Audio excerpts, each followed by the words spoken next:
है गुरुदेव जी महाराज ने आवाम जनमानस के बीच में ये आवाज लगाई है कि ऐ इंसानों, तुम अपने दीन ईमान पर वापस आ जाओ और एक जिस्मानी मंदिर में बैठ करके भगवान का सच्चा भजन करो, जिससे तुम्हारी जीवात्मा नरकों में जाने से बच जाए।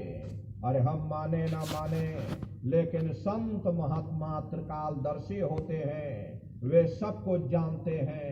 अगर हम उनके वचनों को मान जाएंगे तो हम लोग बच जाएंगे, नहीं तो खाई और खंदक में जाकर गिर जाएंगे। इसीलिए अभी वक्त है उस मालिक से सच्ची प्रार्थना करने का, खुदा के सामने अपने गुनाहों की माफी मांगने का, धर्म मजहब के नाम पर लड़ने झगड़ने का नहीं, जात और बिरादरी के नाम पर लड़ने झगड़ने का नहीं।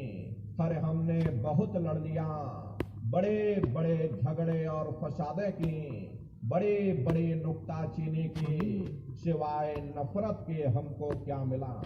नफरत की ऐसी ज्वाला जली जिसमें घर जल गया, परिवार जल गया, समाज जल गई, जातियां जल गई, अब सारा देश जल उठा। इसीलिए सारी मानवता बहुत थक गई। हर कोई ऐसी छांव चाहता है जहां उसे ठंडक मिले, शांति और सुकून मिले। ये सब वही मिल सकते हैं जहां शांति के संदेश होते, सुकून के संदेश होते, मानव धर्म और मानव कर्म के संदेश होते। और ये संदेश केवल संत महात्मा फकीर देते हैं, जो समदर्शी होते, जो समस्त जीवों के अंदर उस प्रभु के अंश को देखते। ऐसे समदर्शी उन महात्माओं की खोज करो। ये मत देखना कि महात्मा के जाति के हैं, महात्मा किस बिरादरी के हैं। अरे जातियां कर्म के अनुसार बनाई गई, जन्म के अनुसार नहीं। मनुष्य की एक ही जाति है, वो है मानव जाति। और इसी मानव जामे में बैठ करके हमें उस मालिक की भक्ति करनी है। हरे नर नारियों, सुपच जात के भंगी थे, रैदास जी जात के हरजन थे, मीराबाई जात की छत्राणी थी। अगर वे सब उस मालिक को पा सकते हैं तो आप भी उस मालिक को प्राप्त कर सकते हो। लेकिन बगैर महात्माओं के, बगैर मुर्शिद के कोई भी जीव इस संसार समुद्र से ना कोई पार हुआ और ना ही कोई हो सकता। ये समुद्र ऐसा है जिसके ना इस किनारे का पता, न उस किनारे का पता कोई नहीं जान सकता। ये दुनिया कब बनी, कितनी बार प्रलय और महाप्रलय हो गई, लेकिन इतना जरूर मालूम है कि जिस दिन से दुनिया बनी है हम लोग यहीं पर भटका खा रहे। अगर इधर से हवा चली तो नैया हमारी उधर चली गई, और अगर उधर से हवा चल गई तो हमारी नैया डगमगाते हुए इधर चली गई। न जाने कितने युग और कल्प बीत गए, लेकिन हमारी ये नैया आज तक इस भव सागर से किनारे नहीं लगी।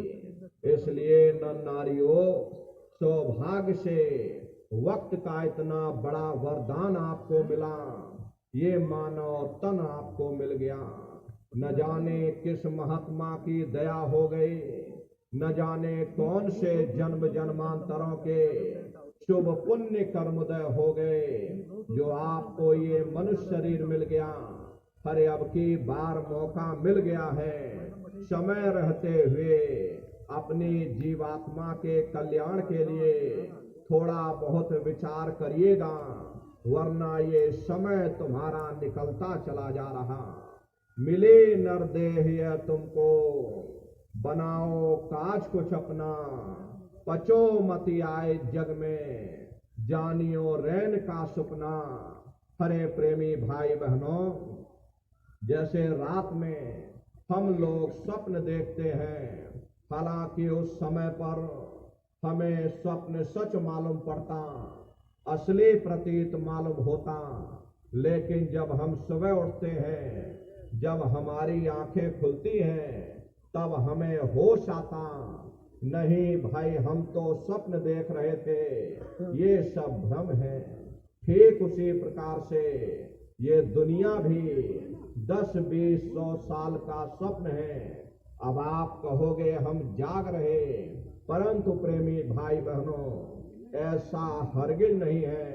जिस दिन मौत का वक्त आएगा, अरे आप रोगे, हाय हाय करके चिल्लाओगे कि हाय हमने सारी जिंदगी यूं ही स्वप्न में गुजार दी, जागने का समय तो अभी आया था, जो कुछ करना था भी करना था। लेकिन प्रेमी भाई बहनों, अब पछताए होत क्या, जब चिड़िया चुग गई खेत। महात्मा प्रेम से जीवों को समझाते कि भाई देह और ग्रह सब झूठा, भरम में काहे को खपना, ये घर बार हमारा अपना नहीं, हरे पराया देश है, ये सराय खाना है, ये मुसाफिर खाना है, ये शरीर भी तुम्हारा अपना नहीं, ये भी काल का पिंजरा है, किराए का मकान है, पराया मकान है। किसी को 40-50 साल के लिए मिला, किसी को 80-90-100 साल के लिए मिल गया। हर जितने जितने श्वास उस मालिक ने बख्शे हैं, उसे भुगतने के बाद में हमें शरीर को यही छोड़ जाना।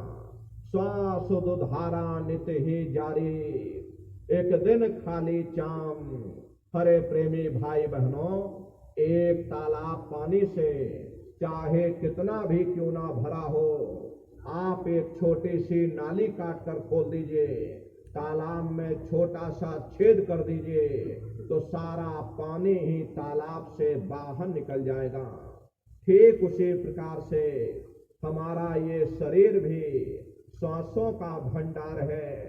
जब तक श्वासों का भंडार जारी है, हम दुनिया के काम काज में फंसे हुए, दुनिया के कारोबार में उलझे हुए